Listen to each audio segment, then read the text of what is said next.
Hello everyone, मैं दीक्षा। स्वागत है आपका आपके अपने यूट्यूब चैनल में।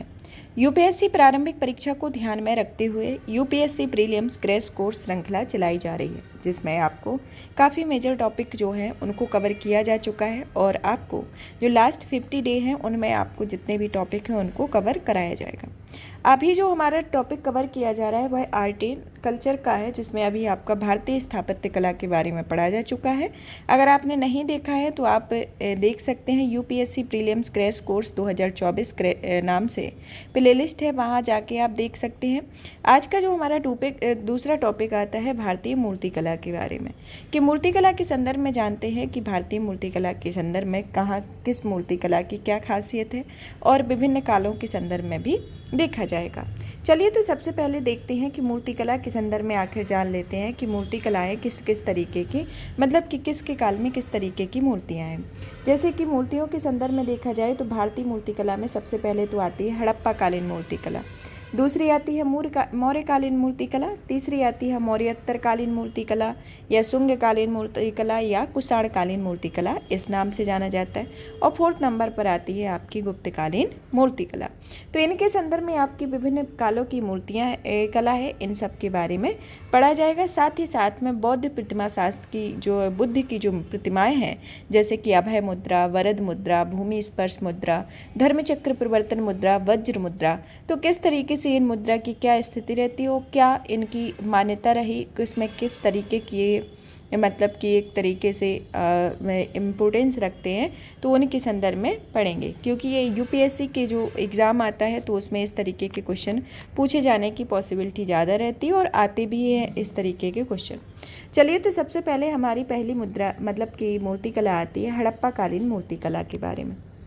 हड़प्पा कालीन मूर्तिकला की बात किया जाए तो यह भारतीय मूर्तिकला की काफ़ी प्राचीन है, जिसकी प्राचीनता हड़प्पा सभ्यता में दिखाई देती है। तो ये कैसी है? यह सबसे प्राचीन है, जो कि जिसकी एक तरीके से विशेषता देखी जाए तो हड़प्पा सभ्यता में इसकी विशेषता दिखाई देती है। हड़प्पाई सभ्यता में बहुत सारी मूर्तियों के उदाहरण जो कि विभिन्न हड़प्पाई स्थलों से प्राप्त होते हैं। जैसे कि आपकी पाषाण मूर्तियाँ भी होती हैं, धातु की मूर्तियाँ भी होती हैं और मृण मूर्तियाँ भी होती हैं। तो हड़प्पा सभ्यता में आपकी तीनों तरीके की मूर्तियाँ प्राप्त हुई हैं, जिसके अंतर्गत पाषाण मूर्तियाँ, धातु मूर्तियाँ और मृण मूर्तियाँ आती हैं। चलिए तो देखते हैं कि पाषाण मूर्तियों के अंतर्गत कौन कौन सी मूर्तियाँ आती हैं। जैसे कि लाल बलुआ पत्थर से निर्मित सिरविहीन मूर्ति, जो कि आपकी पुरुष धड़ है। काले पत्थर से निर्मित एक सिरविहीन मूर्ति आती है। फिर सैलखड़ी से निर्मित आपकी मोहनजोदड़ो की योगी की मूर्ति, जो कि अर्ध खुले नेत्र, नाक के अग्रभाग पर टिकी दृष्टि, छोटा मस्तक व सवरी हुई दाढ़ी इसमें दिखाई गई है। तो ये पाषाण मूर्तियाँ हैं, जिसके अंतर्गत इसकी विशेषता रखती हैं। अब आती है धातु मूर्तियाँ। धातु मूर्तियों के संदर्भ में देखा जाए तो इसमें मोहनजोदड़ो की कांसे की मूर्ति, नर्तकी की मूर्ति, तांबे की बनी बहुसंख्यक मूर्तियाँ, जिसमें कि कुत्ता, बैल जैसे जानवर को अलंकृत करके बनाई गई हैं, और तांबे की बनी मानव मूर्तियाँ भी प्राप्त हुई हैं। तो ये हड़प्पा कालीन मूर्तियों के संदर्भ में। फिर आती है आपकी मृण मूर्तियाँ, यानी कि मिट्टी की मूर्तियाँ। मिट्टियों की मूर्तियों के संदर्भ में देखते हैं तो जैसे मातृ देवी की मूर्तियाँ हुई, जानवर की, खिलौने की आदि जो मूर्तियाँ प्राप्त हुई हैं, तो ये हड़प्पा कालीन की मिट्टी की मूर्तियाँ प्राप्त हुई हैं। तो ये तीन तरीके की मूर्तियाँ हैं। कौन कौन सी? पहली तो आती है आपकी पाषाण मूर्तियाँ, जिसमें आपकी लाल बलुआ पत्थर से निर्मित मूर्तियाँ, काले पत्थर से निर्मित मूर्तियाँ, सैलखड़ी से निर्मित योगी की मूर्ति, जिसकी खासियत है कि अधखुले नेत्र, नाक के अग्रभाग पर टिकी दृष्टि, छोटा मस्तक व संवरी हुई दाढ़ी है। धातु की मूर्तियाँ हैं, जैसे कि मोहनजोदड़ो की नर्तकी की मूर्ति, कुत्ता, बैल जैसे जानवर की मूर्ति, मानव की मूर्तियाँ हैं। और इसमें जो मिट्टी की मूर्तियाँ हैं, जैसे मातृ देवी की मूर्ति, जानवर, खिलौने इत्यादि की मूर्तियाँ इसके अंतर्गत प्राप्त हुई हैं। अब आता है हमारा नेक्स्ट मौर्यकालीन मूर्तिकला के बारे में। मौर्यकालीन मूर्तिकला के संदर्भ में देखा जाए तो इसमें दरबारी कला भी आती है और आपकी लोक कला भी आती है। दरबारी कला के अंतर्गत जैसे कि चंद्रगुप्त का जो महल बनाया गया था, उसके अंतर्गत किस तरीके की कलाकृति डिजाइन की गई, स्तूप बनाए गए तो वहाँ पर किस तरीके की कलाकृति को डिजाइन किया गया, वहाँ किस तरीके की मूर्तियों का निर्माण किया गया है। गुफा के बारे में कि गुफा में जो आपके गुफाओं के अंदर मूर्तियों का निर्माण किया गया तो किस तरीके से किया गया, स्तंभों में भी मूर्तियों का निर्माण किया गया। तो ये दरबारी कला के संदर्भ में आपकी लोक कला यानी कि लोकल स्तर पर भी, यानी ये तो शासकों महाराजाओं के द्वारा बनाई गई थी। ये लोक कला यानी कि जो ग्रामीण स्तर के लोग थे और जो वहाँ की जो जनता थी उसके द्वारा किस तरीके की मूर्तियाँ बनाई गई, जैसे कि धौली का, हाथी का जो चित्र प्राप्त हुआ है वो मूर्तियाँ हुई।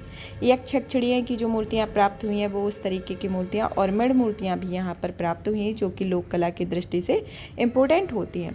तो ये प्रमुख मौर्यकालीन मूर्तिकला है। इनकी विशेषताओं के संदर्भ में देखा जाए तो जो मौर्यकालीन मूर्तियाँ हैं वह चमकदार पॉलिश, ओप या मूर्तियों की भावाभिव्यक्ति, एकाश्म पत्थर द्वारा निर्मित पाषाण स्तंभ एवं उनके कलात्मक शिखर शीर्ष मौर्यकालीन मूर्तिकला की विशेषताएं।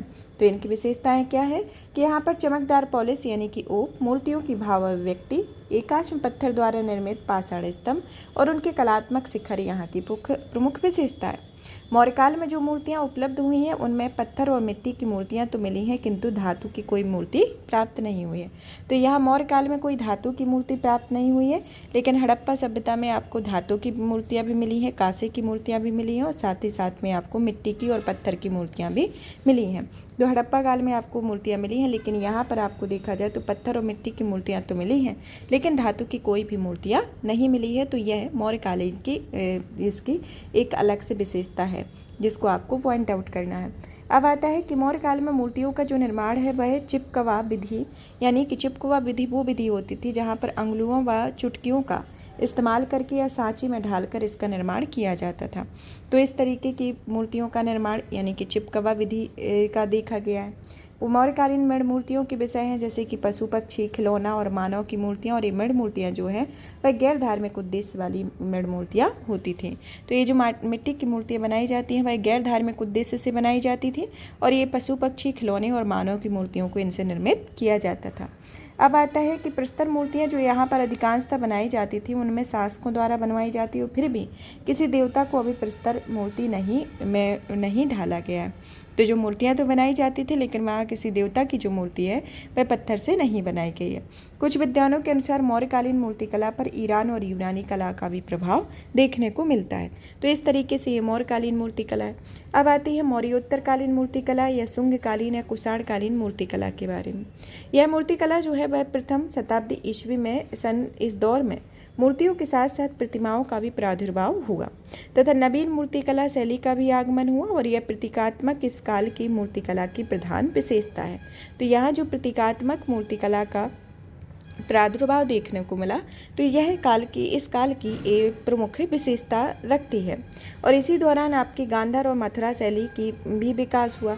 चलिए तो इन शैलियों के संदर्भ में एक तुलनात्मक अध्ययन को जान लेते हैं, क्योंकि गांधार और मथुरा कला शैली से आपके क्वेश्चन ज़्यादा आते हैं कि इन जो कलाओं शैलियों में एक तुलनात्मक अध्ययन पे देख लेंगे तो ये आपको याद भी हो जाएंगे, और एक तरीके से ये इसकी सिमिलरिटी भी पता चल जाएगी कि इस काल में मतलब कि गांधार जो शैली में इन मूर्तियों का निर्माण किया गया तो इन्होंने क्या अपनी खासियत रखी, मथुरा शैली में जो निर्मित हुई हैं उनकी क्या खासियत रही, और अमरावती शैली में जो निर्मित हुई उनकी क्या खासियत रही। तो आपको इनमें इस तरीके से आप देखेंगे तो आपको एक डिफरेंसेस भी समझ में आ जाएगा, और डिफरेंसेस के साथ साथ आपको ये भी समझ में आएगा कि इन जो तीनों मूर्तियों में क्या खासियत है और क्या इसमें है और क्या इसमें नहीं है और क्या तीनों में एक सा है। तो इस तरीके से एक तुलनात्मक अध्ययन कर लेते हैं तो इसमें समझना आसान हो जाता है और आपको याद करने में भी आसानी होती है।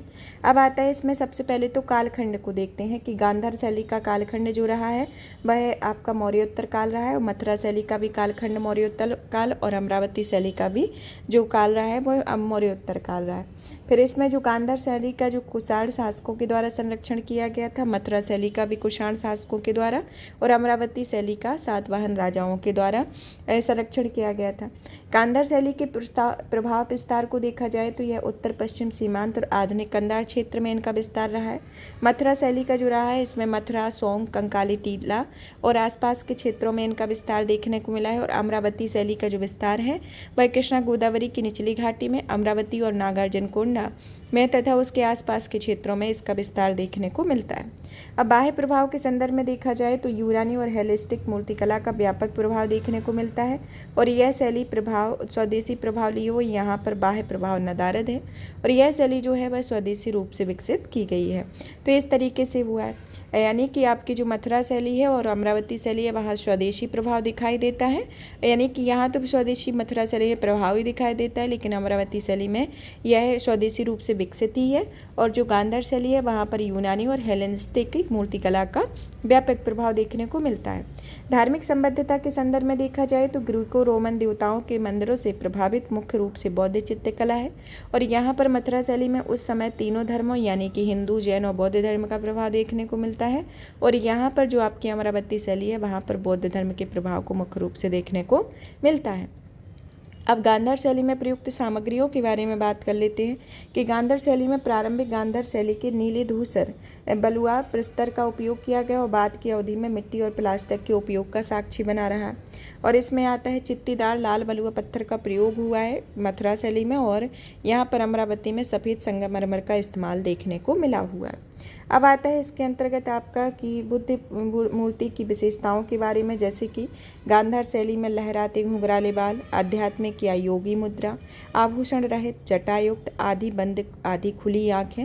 तो ये गांधार शैली के बुद्ध की जो मूर्तियाँ बनाई गई हैं उनके संदर्भ में विशेषताएँ हैं कि इस तरीके की बनाई गई हैं।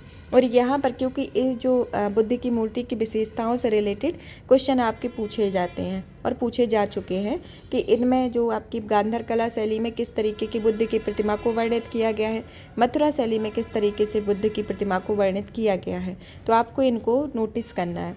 अब आता है कि मथुरा शैली में जो आपके बुद्ध की जो मूर्ति प्राप्त हुई है उसमें प्रसन्न चित्र चेहरा दिखाया गया है, तंग कपड़ा, हष्टपुष्ट शरीर और बाल मुंडे सिर और पद्मासन मुद्रा और सिर के पीछे प्रभामंडल दिखाई देता है। और इसमें आता है अमरावती शैली, जहाँ पर जो मूर्तियाँ हैं वो सामान्यतः बुद्ध के जीवन और जातक कथाओं की कहानियों को दर्शाती है। तो ये आपकी स्वदेशी रूप से विकसित तो है और इसके साथ साथ ये जातक कथाओं की कहानी वो और बुद्ध के जीवन पर ही आधारित है। तो ये अमरावती शैली के अंतर्गत ये बुद्ध की मूर्तियों की विशेषताएँ।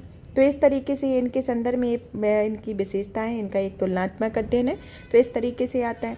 अब आता है हमारा कि इसके साथ साथ एक देख लेते हैं कि बौद्ध प्रतिमा शास्त्र में बुद्ध की मूर्तियाँ जो मुद्राएं बनाई गई हैं उन मुद्राओं के बारे में जान लेते हैं, क्योंकि इन मुद्राओं से रिलेटेड आपके क्वेश्चन आते हैं कि जैसे कि आपकी अभय मुद्रा है तो अभय मुद्रा में बुद्ध की जो मूर्ति रहती है वह किस आसन में रहती है। तो इन मुद्राओं की किस मतलब कि ये किस मुद्रा के कौन सा अंग मतलब कि हाथ और उनके जो योगासन की अवस्था है वह किस को संदर्भित करती है, तो इसके संदर्भ में आपके क्वेश्चन आते हैं।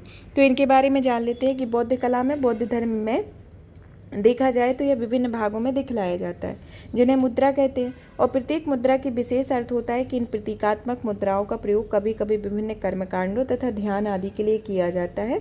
और बौद्ध प्रतिमा शास्त्र में बौद्ध की प्रसिद्ध 5 मुद्राएं निम्न हैं। इन 5 मुद्राओं में जैसे पहली आती है अभय मुद्रा, दूसरी आती है वरद मुद्रा, तीसरी आती है भूमि स्पर्श मुद्रा और चौथी आती है धर्मचक्र परिवर्तन मुद्रा और 5वीं आती है वज्र मुद्रा। चलिए तो एक एक करके इन मुद्राओं की विशेषताओं को देख लेते हैं। अब इसमें पहली आती है आपकी अभय मुद्रा। अभय मुद्रा के संदर्भ में देखा जाए तो इस मुद्रा की पोज को देख लेते हैं कि इस तरीके से ये अभय मुद्रा होती है। अभय मुद्रा जो देखी जाए तो बुद्ध की वह मुद्रा होती है जिसमें इनका दाहिना हाथ खुला रहता है। तो इनका जो दाहिना हाथ है कि तो इसमें इनका दाहिना हाथ खुला रहता है और बुद्ध की हथेली कंधे तक उठी रहती है। बुद्ध की जो ये हथेली है वह कंधे तक खुली रहती है और इस मुद्रा में बुद्ध को आशीष देते हुए दिखाया गया है। आप इसमें देख ही सकते हैं कि किस तरीके से आशीष देते हुए दिखाया गया है।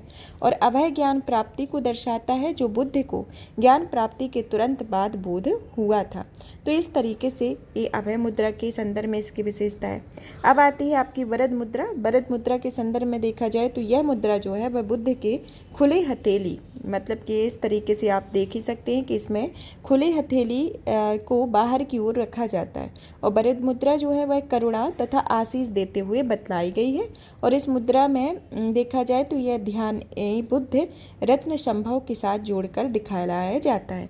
तो इसमें ये ध्यान की मुद्रा में बैठे हुए हैं और इसमें एक खुले हथेली बाहर की ओर रखा जाता है और यह करुणा और आशीष देते हुए इन्हें दिखलाया गया है। तो यह बुद्ध की वरद मुद्रा है, इसके संदर्भ में है। अब आती है आपकी तीसरी मुद्रा, भूमि स्पर्श मुद्रा। भूमि स्पर्श मुद्रा जो है, इसमें देखा जाए तो इन्होंने भूमि को साक्षी बनाया है। इस मुद्रा में भूमि साक्षी मुद्रा भी कहा जाता है, क्योंकि इस मुद्रा में बुद्ध का जो बायां हाथ है, ये इस तरीके से बायां हाथ जो है वह उनकी गोद में होता है तथा दाहिना हाथ घुटने के नीचे पृथ्वी की ओर स्पर्श करता हुआ बना रहता है। यह मुद्रा एक तरीके से ऐतिहासिक बुद्ध के ज्ञान प्राप्ति के दौरान एक कहानी की स्मृति के रूप में बनाई जाती है, जहाँ वे पृथ्वी को अपनी शुचिता का साक्षी मानते हैं। तो जो यहाँ पर पृथ्वी पर अपनी शुचिता का साक्षी बुद्ध के द्वारा माना जाता है, तो और जहाँ पे उन्हें ताकि वो बोधि यानी कि बुद्धत्व को प्राप्त कर सके। तो इसके संदर्भ में इस मुद्रा की खासियत है। अब आती है इनकी चौथी मुद्रा, धर्म चक्र प्रवर्तन मुद्रा के बारे में।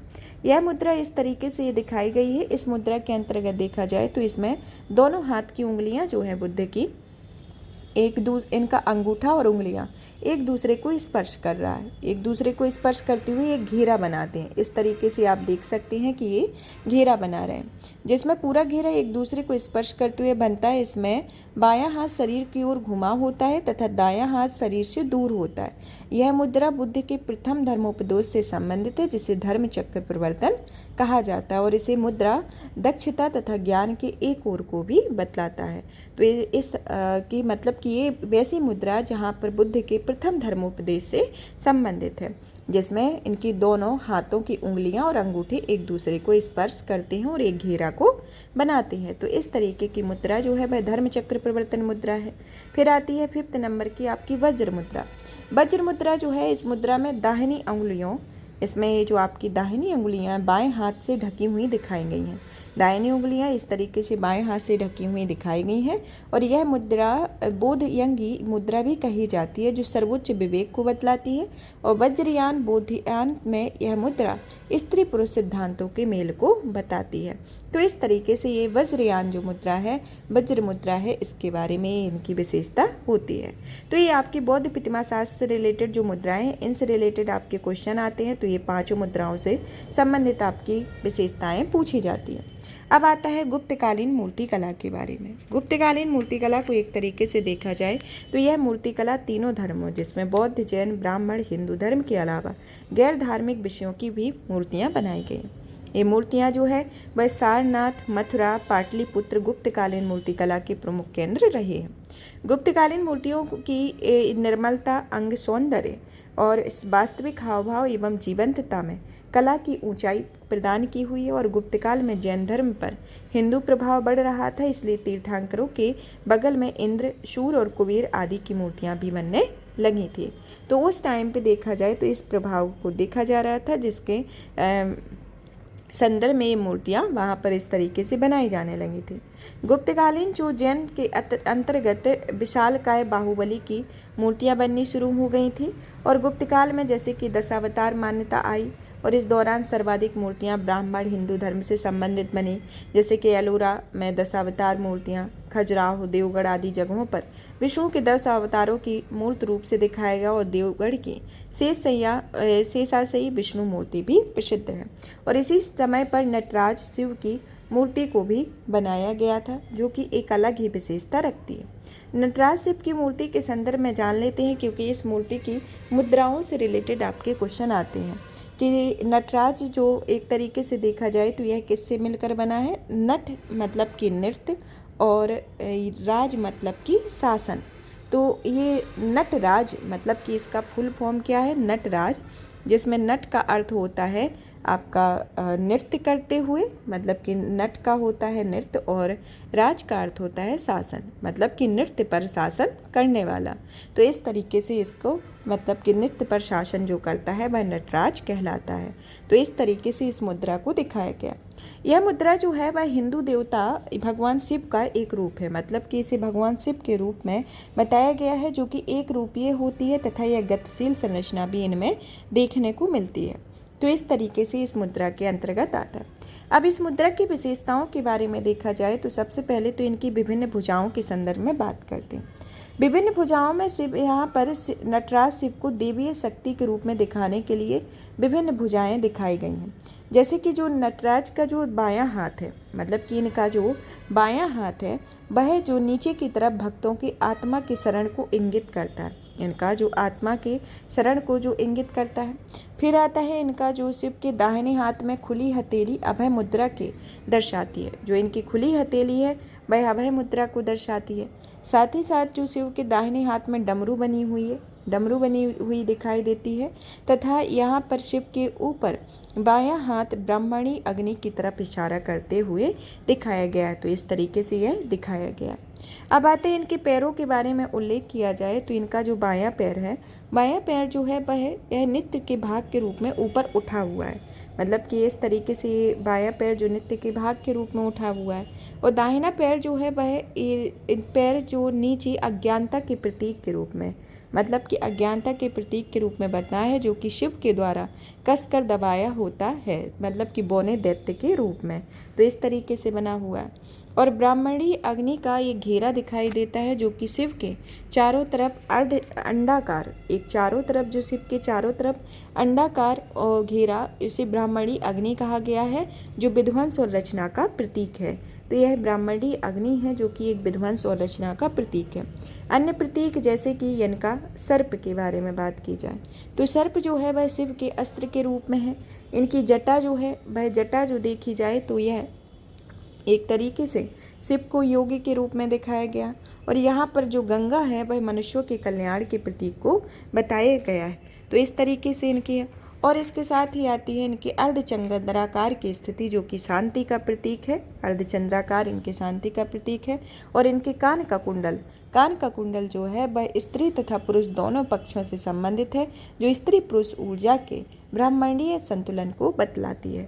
तो इस तरीके से ये नटराज की मूर्ति है, जो कि नटराज की मूर्ति के संदर्भ में इसकी प्रमुख विशेषताएं आपको मूर्ति ही बता दी गई है, जिसमें आपको ये जो विशेषताएं बताई गई हैं उनको आपको इसमें गौर से देखना है और आपको इसको नोटिस भी करना है, क्योंकि जब आपको चित्र स्वरूप कोई चीज़ दिखा दी जाती है तो वह माइंड में भी उस तरीके से छप जाती है कि भाई ये चीज़ इस तरीके से, यहाँ पर इनका दायां पैर है जो इस तरीके से विशेषता रखता है, जो इनका बायां पैर है इस तरीके से विशेषता रखता है, इनके कानों के कुंडल की क्या विशेषता है। तो इस तरीके से ये इनकी एक प्रमुख स्पेशलिटी है, जो कि गुप्तकालीन मूर्ति कला की प्रमुख मूर्तियों के संदर्भ में इन्हें देखा जाता है। यहाँ पर मूर्तिकला के संदर्भ से रिलेटेड आपका टॉपिक फिनिश होता है। नेक्स्ट डे आपका नेक्स्ट टॉपिक कवर किया जाएगा। तब तक आप इस सेशन को ज़्यादा से ज़्यादा शेयर करें, वीडियो को लाइक करें, चैनल को सब्सक्राइब करें और PDF प्राप्त करने के लिए आप हमारे telegram channel UPSC PSC with Diksha को ज्वाइन कर सकते हैं, जहाँ पर इसकी आपकी PDF प्राप्त होगी। धन्यवाद।